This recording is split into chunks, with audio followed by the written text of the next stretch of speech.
aku pengen nangis. Bukan itu ya gengs ya, bukan karena depan kamera tuh seperti apa. Jadi to be honest, ini udah beberapa tahun ya aku kerja di rumah sakit, berprofesi sebagai apoteker rumah sakit. Kasus seperti ini tuh pernah aku alami di rumah sakit aku yang pertama.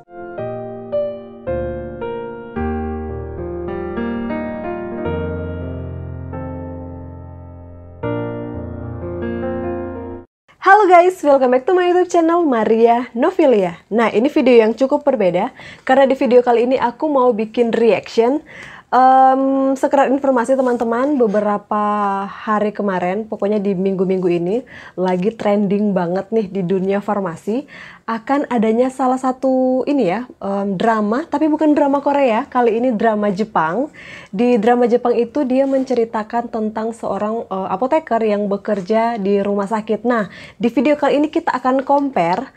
Jadi video itu durasinya hampir 1 jam atau sekitaran 57 menitan teman-teman, dan mungkin juga video ini nggak akan sepanjang itu ya, dan nanti mungkin pas editing saya akan potong-potong di part-part seperti apa yang bisa kita compare dengan yang ada di Indonesia.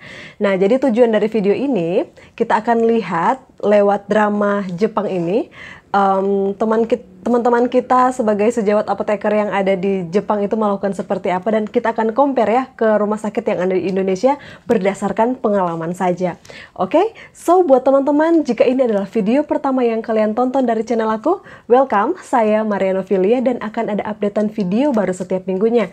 Jadi make sure kalian klik tombol subscribe, kemudian turn notifikasi on biar kalian jadi orang pertama yang tahu ketika saya upload video yang baru. Oke, tanpa berlama-lama lagi, mari kita mulai videonya sekarang. Ya, ini tak pasangin itu dulu ya. Nah, biasanya kalau reaction itu kita kan pakai laptop ya, gengs. Cuman ini karena keterbatasan segala sesuatu, jadi kita pakai handphone aja. Karena teman-teman juga kalau suka nonton drama Korea, suka streaming pakai handphone kan? Oke, baiklah.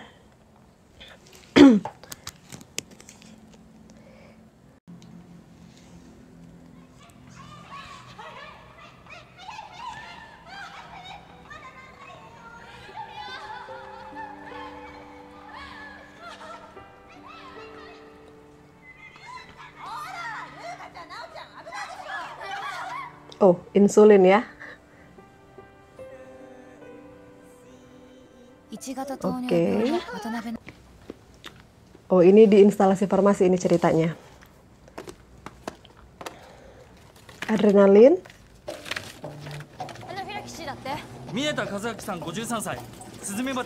Oh, oke. Jadi ada satu pasien ya, gengs ya. Keadaan darurat ini. Oke.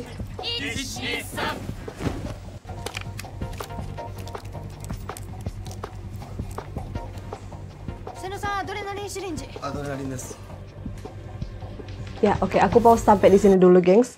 Nah, jadi perbedaan pertama, kalau misalnya mungkin apoteker yang ada di Jepang, mereka nggak pakai Snelly apoteker ya, tapi kalau di Indonesia itu pakai. Kemudian yang kedua ini kan situasinya pasien gawat darurat yang mungkin kayaknya dilihat dari situasi yang ada ini ada di UGD ya.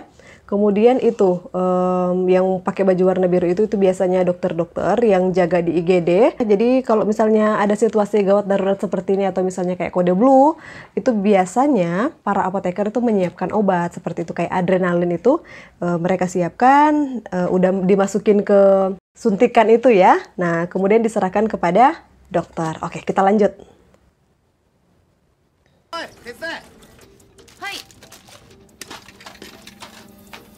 Nah, jadi ini apotekernya lagi siapin obat. Oke.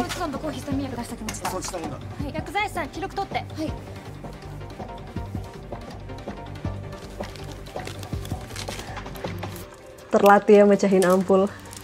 Betul. Oke, gengs, kalau di part kali ini biasanya yang satu ini tuh pemimpin atau manajer farmasi atau kepala instalasi farmasi ya. Sedangkan perempuan yang satu ini dia itu apoteker baru. Jadi biasanya suka ada tur-tur rumah sakit dulu, dikenalkan ini bagiannya, itu cara kerjanya seperti apa, nanti akan diserahkan ke teman sesama apoteker ya untuk boleh membimbingnya kayak gitu. Kita lanjut. Kayaknya seru ya. Oh, mereka ke UGD ini. でもね、いい仕事だから。困ったこととかあったら何でも相談して。ね。あれ？あれ？エレベーター使わないんですか？Oke, gengs, kita pause di sini. Nah, ini jadi mengingatkan ya, gengs ya. Jadi benar, rata-rata apoteker di rumah sakit itu kita bukan gimana ya. Jadi udah ada peraturannya bahwa lift itu hanya digunakan untuk pasien, kayak gitu.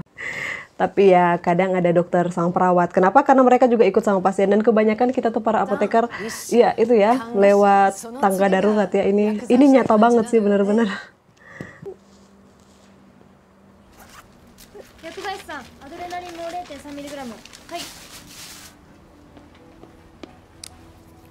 Nah, itu obat udah disiapin ya, gengs ya. Sama apotekernya udah dimasukin. Wow, itunya turun. Nah, ini biasanya udah masuk kategori kode blue ya, gengs ya. Nah, itu ada RJP dari si dokter. Nanti juga teman-teman jangan khawatir. Maaf ya, ini aku pause-pause. Nanti juga teman-teman jangan khawatir karena teman-teman pas jadi karyawan baru, teman-teman juga akan harus diajari itu ya, BHD. Buat RJP pasien. Oke. Nah, iya, apoteker juga RJP karena di rumah sakit aku yang kemarin apoteker juga RJP. Wajib. Kita ganti-gantian.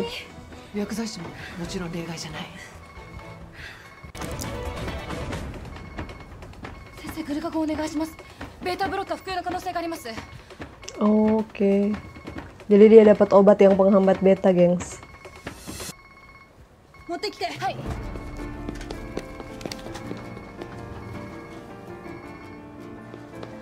Nah, ini kenapa sih lari? Ini lari-lari ke instalasi farmasi. Karena mungkin dia itu tempatnya sama ya, nggak ada depo-depo farmasi. Jadi harus lari-lari ke instalasi farmasi. Kayaknya ini sistem satu pintu deh. Rumah sakitnya. Ya, seperti biasa apoteker harus menyiapkan obat itu dalam suntikan udah. Jadi kalian juga akan diajarin ya gimana mecahin ampul atau vial seperti ini untuk pasang obat. Nah, kemudian diberikan nanti si dokter yang akan masukkan. Jadi itu sama persis dengan Indonesia. Indonesia juga seperti itu ya, gengs. Tapi hanya kayaknya di beberapa rumah sakit deh. Stabil, pasien stabil, oke? Kepala instalasi farmasinya yang ini. Nah, dia memperkenalkan teman yang baru ya.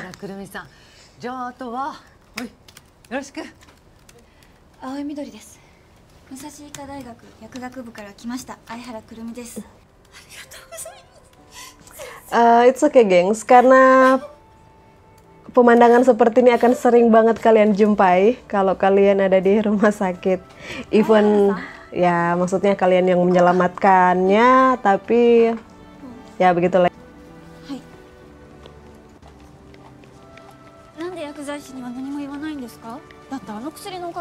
Wow, kamu ingin dihargai? Mungkin kamu tidak cocok untuk pekerjaan ini. Oh, itu bener banget teman-teman. Kalau misalnya teman-teman kayak fresh graduate, terus kayak full dengan teori, datang ke rumah sakit ya, dan kalian ingin bahwa semua orang menghargai kalian, kayaknya kalian salah tempat. Unsung Cinderella.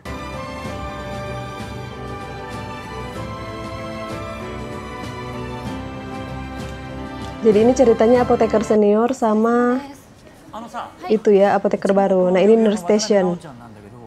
Mereka lagi ngebahas pasien yang insulin tadi ya, yang DM tipe 1. Nah, biasanya gitu apoteker baru tuh suka catat-catat.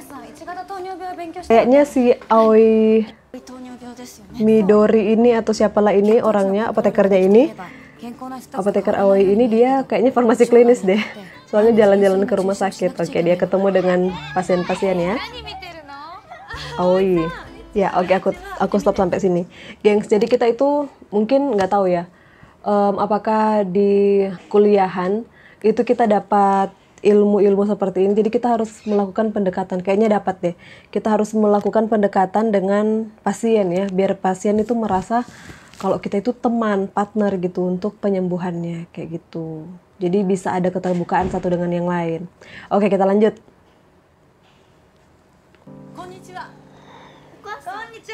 Oh, orang tua pasien ya. Biasa kalau pasien anak.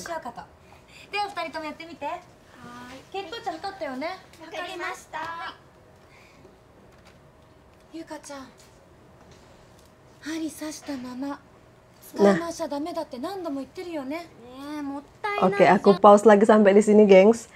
Aduh, itu permasalahan hampir setiap pasien yang ada kalau misalnya mereka menggunakan insulin. Oke, jadi insulin itu seharusnya ya, dia aturannya 1 kali suntikan itu 1 jarum. Tapi melihat dari sisi ekonomi yang ada itu kan agak-agak boros. Nah, jadi dari industri farmasi itu punya aturan itu maksimal 3 kali suntikan itu jarum harus diganti, gengs. Kenapa? Karena semakin tumpulnya jarum, dia kalau pas kita suntik itu rusak jaringan ya. Jadi kalian pernah nggak nyuntik atau ngelihat orang nyuntik insulin di perut, terus pas dicabut dia kayak lebam biru-biru itu. Itu karena jarumnya tumpul dan pasien juga akan kesakitan. Cuman mungkin ini ya, orang-orang kurang paham. Jadi itulah tugasnya para apoteker untuk selalu edukasi dan edukasi. Oke, kita lanjut.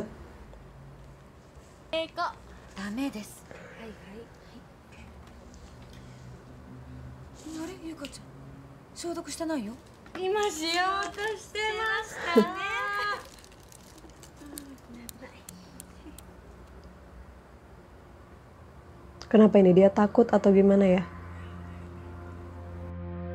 Ya, betul. Memastikan pasien minum obat tepat waktu.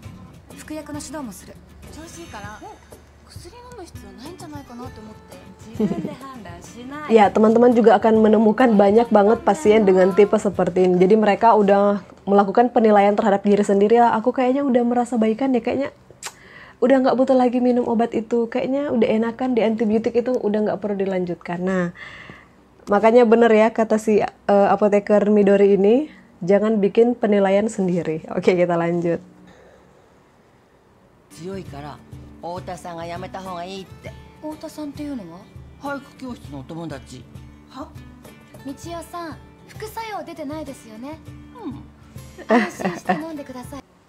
Ya, gengs, kalian akan banyak kali menemukan dengan tipe-tipe pasien yang udah lanjut usia seperti ini, banyak banget alasannya. Dan itu ya, kalian ini sih etika kita, cara berperilaku kita terhadap pasien-pasien yang lanjut usia itu agak sedikit spesial ya, gengs ya. Karena kita harus memposisikan diri kita itu kayak gimana ya? Bukan jadi mengajari, lebih ke sahabat sih. Kayak gitu.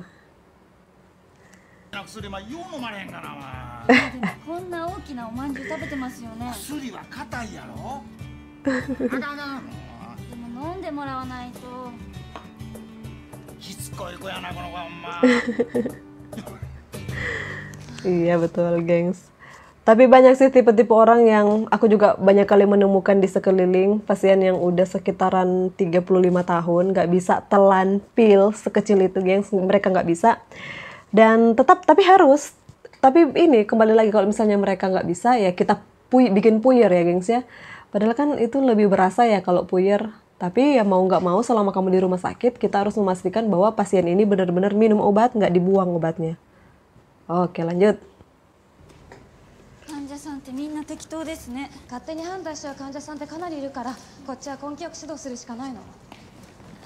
Iya, kamu berjalan terlalu cepat. Bener banget ini, gengs. Apoteker rumah sakit, ya ampun, mereka tuh jalan cepet banget. Mungkin teman-teman yang di rumah sakit ini ya, ngerti kenapa harus cepet-cepet kayak gitu. Ya, pakai hand sanitizer. Oke, Jadi ini lagi ada di instalasi farmasi, gengs. レバミピド3箱お願いします。 Nah, itu yang tadi kalian lihat itu UDD ya. アムロジピンチョ100錠バラしてお願いします。 Unit dose dispensing. Jadi obatnya udah dibagi-bagi untuk diserahkan kepada pasien tiap jam-jam pemberian obat. Jadi kayak di satu tempat itu udah ada semua obat yang diminum pagi jam 8 itu udah terkumpul ya. Jadi satu, jadi pasien tinggal minum. Dan itu pasti ada label obat. Apalagi teman-teman tahu sendiri Jepang sangat terkenal dengan teknologi yang canggih ya. Kayak misalnya pembuatan kapsul udah otomatis, puyer juga udah otomatis, pembuatan salep juga udah otomatis, membungkus kertas perkamen pun udah otomatis. Oke, siapa yang bilang kalau instalasi farmasi itu nggak sibuk? うちは薬剤師の数が足りないから調剤師担当じゃなくても手の空いた人から錠剤に加わる総力戦方式。 Wow, terlatih cuy. 過ぎたハンコ見えへん。さあ、調剤のプロフェッショナルカリアスに Ya ampun gengs, ini saking sibuknya bahkan tepuk tangan itu pakai kaki loh, tepuk kaki loh di lantai, astaga. Nah teman-teman tadi kan kalian bisa lihat ya, itu kok ada apoteker tapi kok ngeracik, jadi gitu. Jadi sebenarnya meracik itu tugasnya asisten apoteker ya. Cuman sebagai seorang apoteker kita harus siap sedia ditempatkan dimanapun, melihat setiap kekosongan yang ada. Jadi kita kalau misalnya tempat racikan kosong, maksudnya kurang orang ya kita harus masuk di situ. Seperti itu. どうも。まあこれでもみんな大歓迎してる Itu から kalau bajunya yang biru itu apoteker, kalau bajunya yang hijau itu asisten apoteker. Oh, resep mereka 500. Wow. わかるよね。はい。薬に関する資料室みたいなところですよね。さあ、ドラッグインフォメーション 知ってますよそれくらい。 Jadi biasanya instalasi farmasi itu mereka selalu ada drug information ruangan. Itu kayak perpustakaan untuk isi setiap literatur yang ada. Dia ini megang obat. Ya, sering banget ini ya gengs ya. Jadi walaupun obat udah berdekat-dekatan seperti itu, kita sama sekali nggak boleh salah taruh obat itu kayak allopurinol sama apa tadi yang satu ya. Karena itu kan dari indikasinya beda ya. Jadi nggak boleh sampingan. Aduh itu, wow. Bahkan kita bisa sampai kena SP loh kalau salah. Bayangin kalau kita salah taruh di situ, terus orang yang ngambil juga nggak ngecek kan, bisa sampai ke pasien itu salah. Makanya di instalasi farmasi sebelum obat diserahkan kepada pasien melewati berbagai macam tahap pengujian. アロチノロールは似てるから気をつけて。調剤のミスは患者さんの命に関わる。すみません。出た林先生。 Oke, jadi ini kasusnya dia dapat resep yang itu ya, nggak rasional. Ini dapat lansoprazol 3 kali sehari. Jadi si apotekernya ini mau konfirmasi ke dokter. Di telepon tidak diangkat. 診察の時間終わってるのに。林先生だとこの時間なら食堂。あの人木曜日は外行かないでよろち定食ですから。さすが工藤さん。林先生なかなか捕まらないので直接話してきます。 Wow, dia mau ketemu langsung ya. 患者さん任せて。 Karena emang harus kayak gini, 相原 gengs. さん行こう。どこに？ Sekedar informasi kalau misalnya tiap bulan itu di instalasi farmasi kita selalu ada pengecekan atau penilaian kelengkapan resep ya teman-teman. Jadi resep itu kan ada kayak nama pasien, nama dokter, dosis, aturan pemakaian, jumlah, dan segala macamnya ya. Jadi kalau misalnya di salah satu resep itu tidak memenuhi, biasanya dokter A dari 10 resep yang ada, obat gimana ya, kelengkapan resepnya hanya sekitaran 80%, itu ada penilaian dan nanti laporan itu akan diserahkan, kita lapor ke atasan kan, nanti atasannya lagi direktur rumah sakit lah, nanti direktur rumah sakit yang langsung ke dokter yang bersangkutan. Seperti itu teman-teman.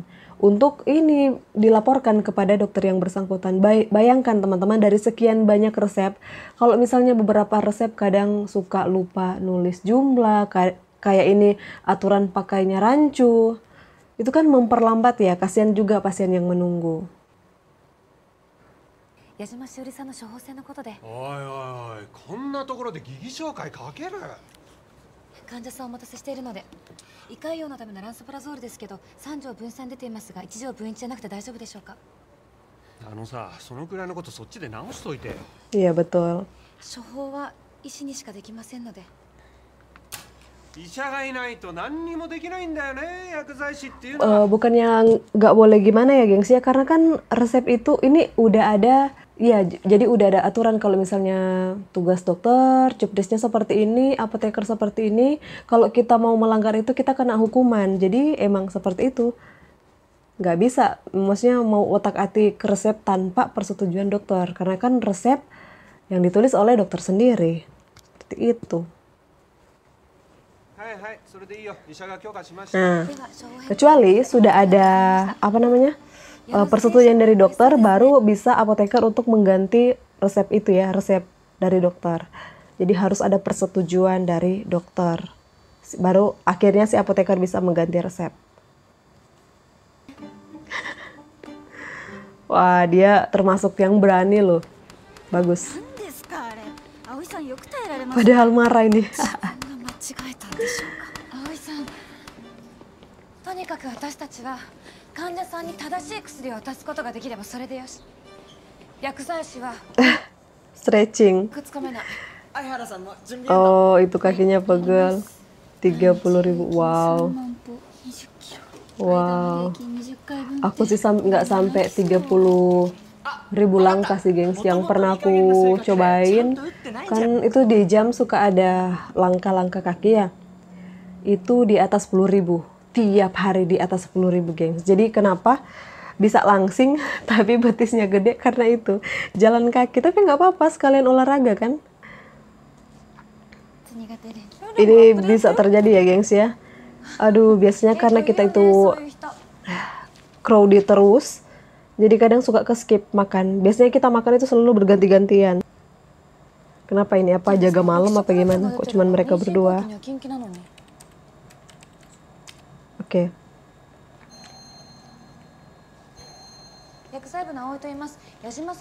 Oh ini, ya biasanya apoteker, perawat dan bidan itu yang ngambil obat ya kalau misalnya sesuatu emergensi seperti ini. Nah, ini yang aku bilang tadi, drug information kayak perpustakaan. Biasanya di dekat instalasi farmasi itu selalu tersedia ya buku-buku seperti ini.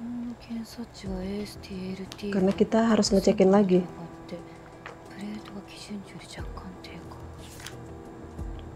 Oh, ada sindrom. Ini dokter GP ya, general practice atau dokter umum yang jaga saat itu di bangsal itu.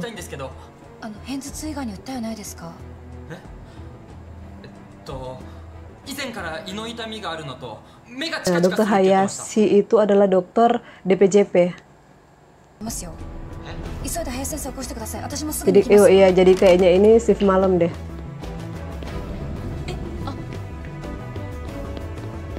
Wow, sendiri lari-lari kayak gini, gengs.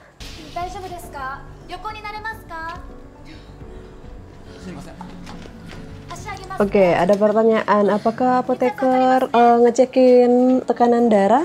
Ada dua jawaban, bisa ya, bisa enggak. Kalau di instalasi farmasi kebanyakan enggak, gengs. Yang ngecekin tensi darah itu biasanya perawat. Tapi kalau teman-teman yang di itu ya, di apotek itu harus ngecekin tensi darah. Apakah kita belajar? Ya, kita belajar gimana caranya untuk tensi darah. Lanjut. Sorry, tensi tekanan darah maksudnya. 血圧170の100、少し高くないですか？ AST、ALT も上がっています。でも矢島さん、妊娠高血圧もあるし、胃潰瘍で処方したランソプラゾールで肝酵素上がってるだけじゃん。はい、先生は。片頭痛なんだから薬効かないのはしょうがないだろ。 Di sini kayaknya akan mengalami itu deh. Aku pas dulu. Nah, di sini kayaknya akan mengalami masalah karena sudah melebihi batas dari job desk-nya apoteker kayak gitu. Soalnya ini ada undang-undang, gengs. Datang spesialisnya. Marah nih. Oh. お前勝手に何やってんだよ。おい道場見とけ。はい。片頭痛じゃないと思います。誰に口聞いてんの？ヘルプ症候群じゃないでしょうか。お前自分が何してるか分かってんのか？患者を診察していい。 Kayaknya akan jadi masalah yang besar di sini, gengs.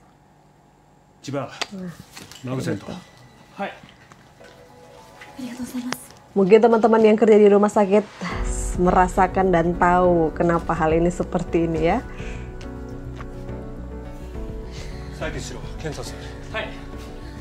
Nah, pasti kalian ada pertanyaan, loh kok si apoteker ini dia setiap harinya ada. Jadi biasanya gitu, gengs. Ini kayaknya udah pagi hari dan udah shift pagi. Dan pasti shift malam sama shift pagi itu pasti akan ketemu karena mereka akan operan pekerjaannya. Habis itu baru si shift malam ini bisa pulang. Jadi dokternya itu ya marah-marah. Dan akan mengadakan rapat komite. 覚悟しといて。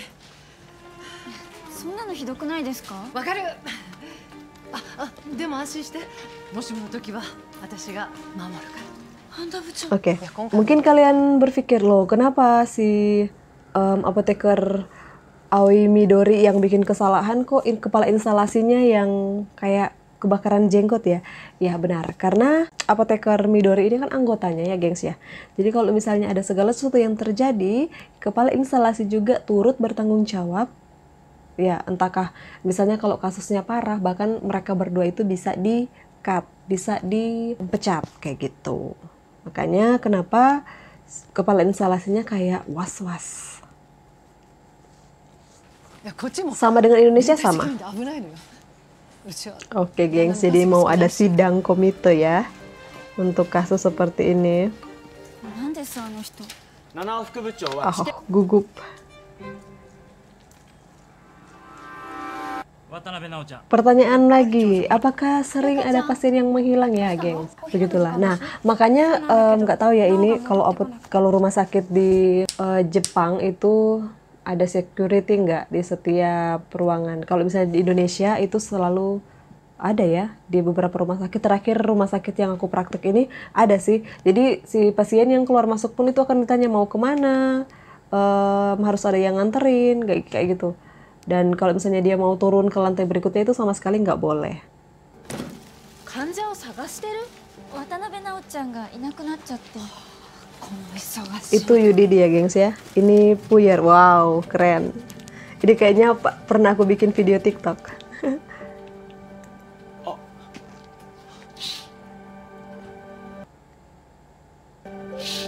大変です。立川修造さんがお待ちです。 Oke, gengs. Jadi biasanya di setiap rumah sakit itu, apalagi instalasi farmasi kan itu selalu jadi pintu terakhir ya. Jadi pasien udah dari bagian pendaftaran, udah dari dokter, udah dari pemeriksaan laboratorium, cek ini, cek itu, cek ini. Akhirnya dia akan berujung ke paling terakhir adalah instalasi farmasi, di mana itu adalah pintu terakhir sebelum dia pulang ke rumah. Jadi kalian bayangin dia udah bete banget antri di pendaftaran, dia udah bete banget untuk antri untuk buat ketemu dokter, antri ini, antri itu, dan sampai di instalasi farmasi dia juga harus antri. Wow, disitulah puncak kemarahannya dia. Nah, biasanya rumah sakit atau para apoteker dan teman-teman asisten farmasi mereka udah kayak simpan di memori bahwa ada pasien-pasien spesial yang kayak marah-marah, suka ngompor-ngomporin, dan biasanya itu sangat-sangat crowded karena biasanya kalau udah dikomporin satu, wow, semua itu ini ya membara. Itu resep ya, gengs. Wow. Kayaknya resep mereka udah resep elektronik gitu deh. Nah, ini obat pun harus dicek satu-satu.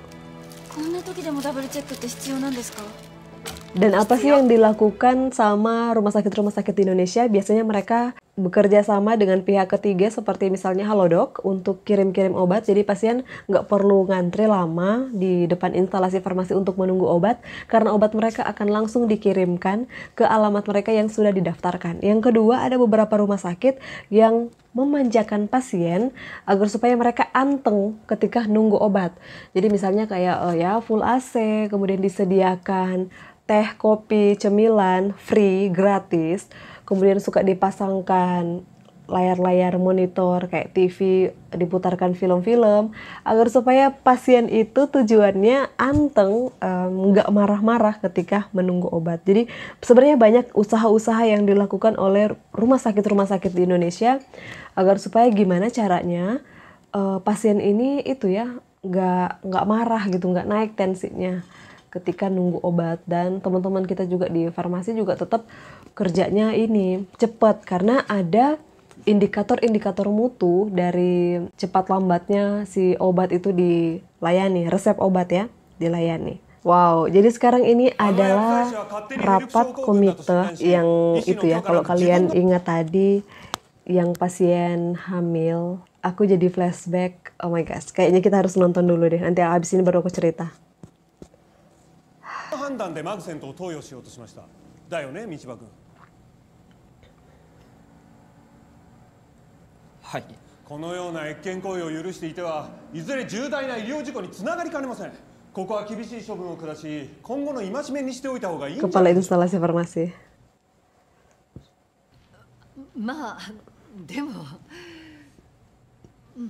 あくまでも患者さんを一番に考えた行動ですので。半田部長も連帯責任をお取りになる覚悟ということですね。いや、私は何にも知らなかったのに何とも。それで厳しい処 SPF-nya 分 ya, というのは。 supervisor. かばうのは見苦しいですよ。それとも新人の頃から Oh, ini bidannya, 同じ gengs. のために Heeh. 私はあの場に立ち会っていましたが、薬剤師さんの行動に問題があったとは思いません。何ですか。 Oh, ini dokter yang di IGD loh. GP. ちょっとよろしいでしょうか。救急センターの豊中です。問題となっている女性薬剤師の気づきによって先日一人の患者を Jadi mereka lagi gugup, gengs, untuk menunggu keputusan. 懲罰会議の結果出ました。 Gugup. Wow. どうなったんですか？ Oke. Duh, aku お咎めなし。 pengen nangis. Bukan itu ya, gengs ya. Bukan karena depan kamera atau seperti apa. Jadi to be honest, ini udah beberapa tahun ya aku kerja di rumah sakit, berprofesi sebagai apoteker rumah sakit. Kasus seperti ini tuh pernah aku alami di rumah sakit aku yang pertama. Itu kayaknya aku hampir diskors 3 bulan bermasalah dengan salah satu sejawat kesehatan lain, spesialis urologi ya. Ya biasalah soal obat-obat. Ya iya gitulah. Dia sampai lapor ke komite-komite rumah sakit dan akhirnya dirapatkan, dan untung ada apoteker Rian ya. Aduh, aku tuh jasa banget sama dia. Kita bikin kronologis kejadian. Biasanya kan kalau di rumah sakit gitu ya, kalau ada kesalahan-kesalahan apa kita selalu bikin kronologis kejadian. Gimana kejadiannya itu diceritakan, nanti sama atasan-atasan kita akan dianalisa.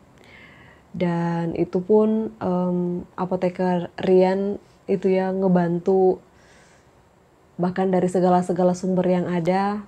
Akhirnya aku nggak jadi diskors dan masih terus bekerja. Wow. Jadi lewat drama ini jadi flashback lagi kan kemarin-kemarin. Aduh, aku benar-benar ngerasain sih gimana sih apoteker Midori ini ngerasain. Kayak gitu, gengs. Aduh, udah mellow nih, udah nggak enak suasananya. Kita lanjut aja ya.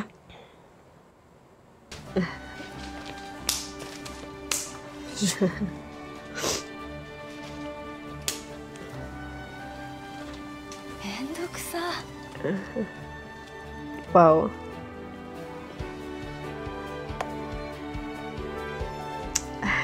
Ya oke, gengs, mungkin nggak sampai tuntas. Ini masih ada beberapa menit lagi videonya. Drama dari drama Jepang ini ya teman-teman. Mungkin nggak aku bahas sampai habis, tapi teman-teman kalau misalnya kalian penasaran, kalian bisa nonton langsung drama ini di itu ya, Unsung Cinderella Midori The Hospital Pharmacist.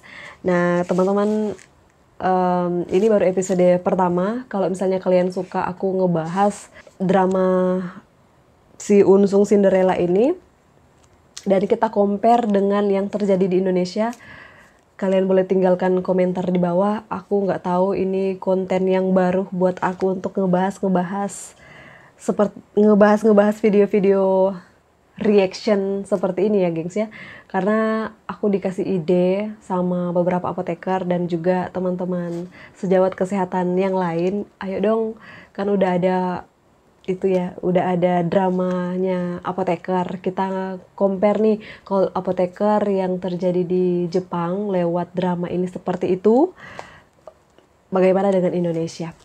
Ya, itu aja videonya gengs. Saya harap kalian suka dengan video ini. Jika menurut kalian video ini sangat bermanfaat, teman-teman boleh share ke teman-teman yang lain. Kemudian jangan lupa untuk subscribe, kemudian di like, di komen, di share ke seluruh sosial media yang kalian punya. And see you in the next video. Bye!